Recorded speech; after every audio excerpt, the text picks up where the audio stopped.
Bismillahirrahmanirrahim. Assalamualaikum warahmatullahi wabarakatuh. Selamat siang pemirsa Liberty. Siang hari ini Liberty berada di Desa Temuireng, Duet, Kecamatan Wonosari, Kabupaten Klaten, atau tepatnya berada di Sendang Tirtomulyo. Sendang Tirtomulyo ini merupakan peninggalan dari Belanda ratusan tahun yang lalu, yang pada saat itu dari kolonialis Belanda sempat membangun pabrik gula yang tidak jauh dari Sendang Tirtomulyo ini, yang dipakai untuk pengairan. Selanjutnya dipakai pula oleh tahun sekitar 1942 dipakai oleh tentara Jepang yang dibuat semacam persenjataan. Untuk lebih jelasnya, Liberty akan bertemu langsung dengan salah satu warga asli yang ada di Desa Temuireng ini. Mas, kalau boleh tahu sampean namanya siapa, Mas? Eko Muhtarom. Eko Muhtarom. Sampean asli warga sini, Mas? Asli. Ji, Mas, kalau ceritanya Sendang Sendang Tirtomulyo ini ceritanya gimana, Mas? Berdasarkan cerita dari sesepuh yang ada di kampung sini, bahwasanya Sendang ini keberadaannya udah ratusan tahun yang lalu. Dalam arti gini ya, di Sendang ini keberadaannya ada dimanfaatkan oleh pada pemerintahan kolonial Belanda untuk keperluan pengairan di pabrik gula yang ada di Wonosari. Kemudian berikutnya pada zaman penjajahan Jepang juga kan pabrik gula berubah menjadi pabrik senjata, juga masih dimanfaatkan oleh pemerintahan Jepang untuk keperluan di pabrik itu dan lingkungan sekitarnya, termasuk karyawan-karyawannya dan perumahan yang ada di situ.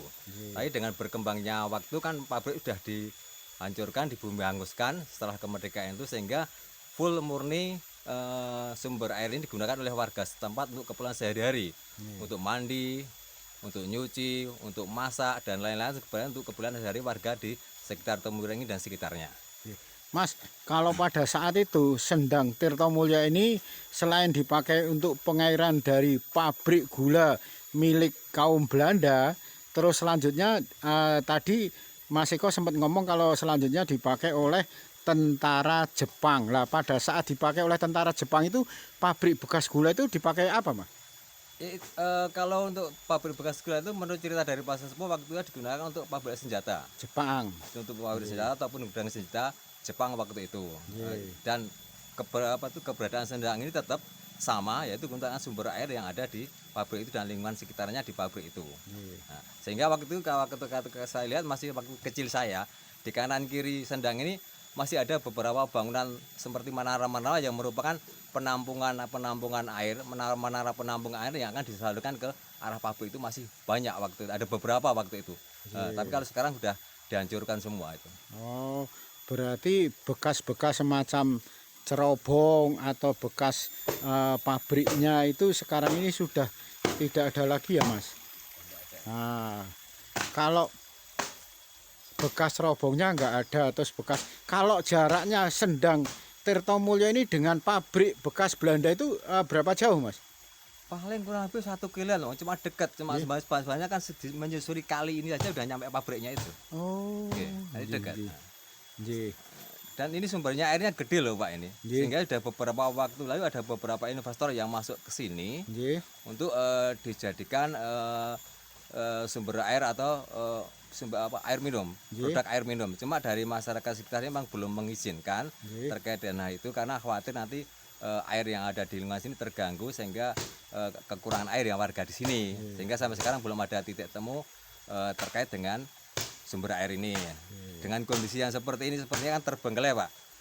Ya, kami mohon nanti mungkin ada dari perhatian dari pihak pemerintah, khususnya dari pemerintah Klaten. Ini merupakan bisa dijadikan destinasi wisata yang cukup bagus ini.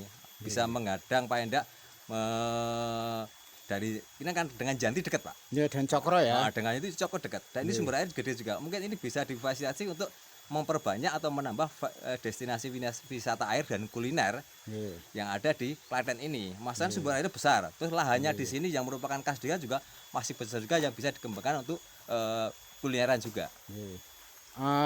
Dengar-dengar ceritanya dari beberapa warga yang pernah ke sini, bahkan sempat Liberty konfirmasikan dengan mereka warga setempat yang ada di sini, apa benar Pak Eko katanya di sini tuh angker ada semacam ular gaibnya, penunggu ular gaibnya tuh ceritanya gimana Pak Eko? Ada, itu yang di pemandian sebelah yang untuk laki-laki itu di pojok tempat pembuangan itu sejak saya kecil sampai sekarang kita masih ngelihat ular buntung itu masih ada di situ. Oh sampai sekarang masih Sampai ada? sekarang masih ada. Nggih. Kalau itu air itu sedang naik atau waktu kita kecil kan seringnya di bendung Pak, Nggih. untuk mandi itu keluar. Itu ular buntung itu dan dari dulu sampai sama saja.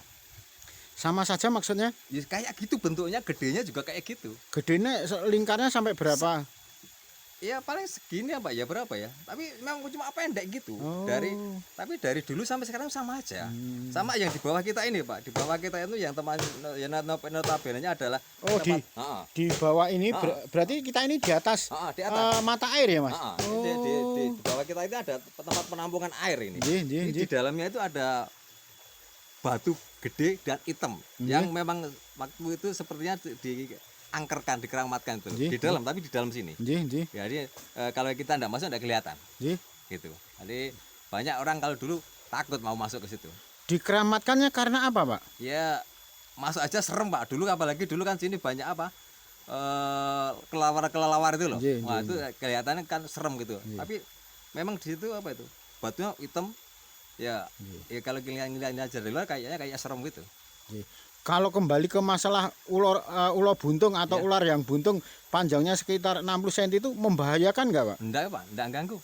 Walaupun dia keluar dia cuma di situ aja, diam aja di situ. Enggak gigit, enggak, cuma diam aja di situ udah. Nanti saat kita bendungan kita buka udah dia masuk lagi. Loh padahal di situ dipakai untuk mandi kaum laki-laki toh Pak? Iya.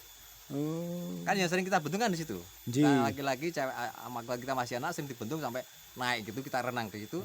Padahal yang kita bendung itu ya tempatnya dia sembunyian di situ. Sembunyi, tapi keluar juga biasa aja. Enggak membahayakan Pak? Udah, enggak ganggu. Itu kalau keluar pagi, siang, sore, malam? Kalau itu waktunya tidak tentu Pak. Sepertinya kalau pindahan keluar, tapi kalau kita membendung itu biasanya beda keluar. Pak ini pagi dini hari dari jam berapa udah ada aktivitas warga Pak? Yo sini jam 2-3 sudah ada Pak. Jam 2-3 sudah ada. Malah kadang ada tiap malam Jumat ada yang kungkum di sini. Malah kebanyakan orang-orang luar desa. Kungkum di sini tiap malam Jumat itu ada. Yang biasa ada keluar ular buntungnya itu berarti di sebelah ini. Nah, pojok itu ya Pak Eko? Ya. Nah, itu sering muncul keluar ular buntung, tapi tidak mengganggu ya. Nah, kebetulan kedua lokasi ini yang keluar dari sumber air ini dipakai untuk mandi kaum laki-laki. Sekalipun ada ular buntungnya, tapi tidak pernah mengganggu. Nah, berarti bangunannya ini udah ratusan tahun ya Mas? Iya. Bangunan. Nah. Lihat fisikanya ada kelihatan Pak, ini udah bangunan rumah. Apalagi kalau dari sejarah zamannya ini Belanda. untuk ibu-ibu. Nih. Nah, ini bangunan aslinya peninggalan Belanda itu dari sini atau sebagai penutup dari sumber mata air yang pas ada di bawah ini. Terus yang sebelah sini dipakai untuk pemandian ibu-ibu. Nah, terus mungkin Pak Eko sebagai warga asli sini, Pak Eko mungkin ada semacam harapan dan keinginan atau pesan terhadap pariwisata yang ada di Kabupaten Klaten. Harapannya kan ini merupakan aset besar Pak. Salah satunya kalau kita membandingkan yang ada misalnya di Janti itu ya, ini sumber airnya gede, sehingga ini bisa dijadikan destinasi wisata yang kedepannya bisa memberikan pemasukan yang bagus bagi desa maupun dari pemerintahan baik desa sendiri maupun Kabupaten Klaten. Sehingga harapan kami dari pemerintah memberikan perhatian khusus untuk sumber air ini, baik untuk wisata air maupun untuk wisata kuliner. Maksudnya ini lahannya masih besar loh Pak. Lahannya misalnya dikembangkan untuk kuliner itu masih besar sekali, yang notabene adalah tanah-tanah milik pemerintah. Kalau di sebelah sana sungai ya Pak? Sungai Pak. Dari Sendang ini selisihnya berapa meter ke Ke sungai sekitar berapa meter? 150-an lah Pak. 150 meter dari Sendang ke arah barat ya? Ke selatan. Ke arah selatan ini ada semacam sungai beraliran besar. Sehingga apa yang menjadi harapan dari seorang Pak Eko yang warga asli dari Duet ini perlu mendapat perhatian tersendiri. Pasalnya memang suasananya ini bagus sekali kalau dipakai untuk destinasi wisata air. Selain ada di Cokrotulung, juga di Duet ini layak dipakai untuk destinasi wisata air. Pasalnya sumber atau umbulnya juga besar.